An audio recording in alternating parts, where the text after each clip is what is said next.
Good morning mga chip. So abot na ta sa Tumbalay karon, gikan ta sa nangumpra. So karong adlaw is mag-utan Bisaya ta.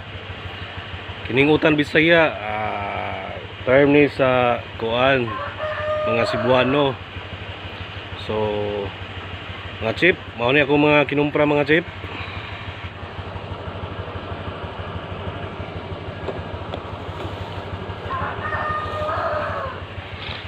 So naadiri ang mga utanon mga chip. Ingredients para utan Bisaya. Abot na ta.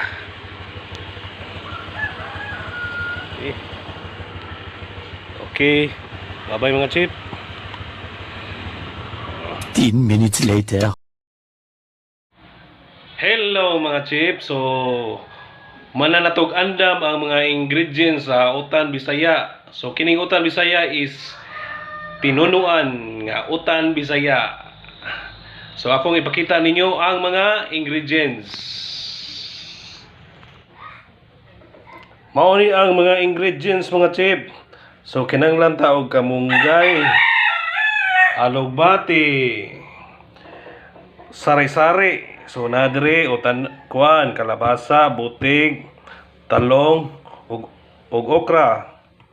Unya kamatis, bombay, sili,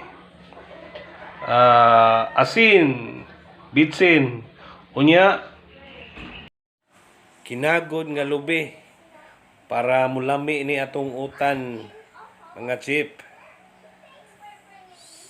So og katapusan di ay kining buwad. Sige mga chip, bye bye.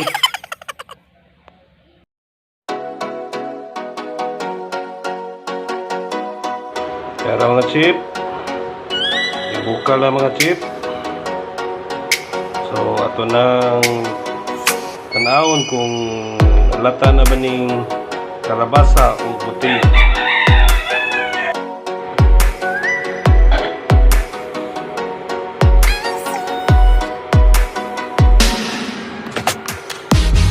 Five minutes later. Okay mga chip, luto na ang atong utan Bisaya nga tinunuan parisan og buwad nga di kamatisan. Okay mga chip, salamat.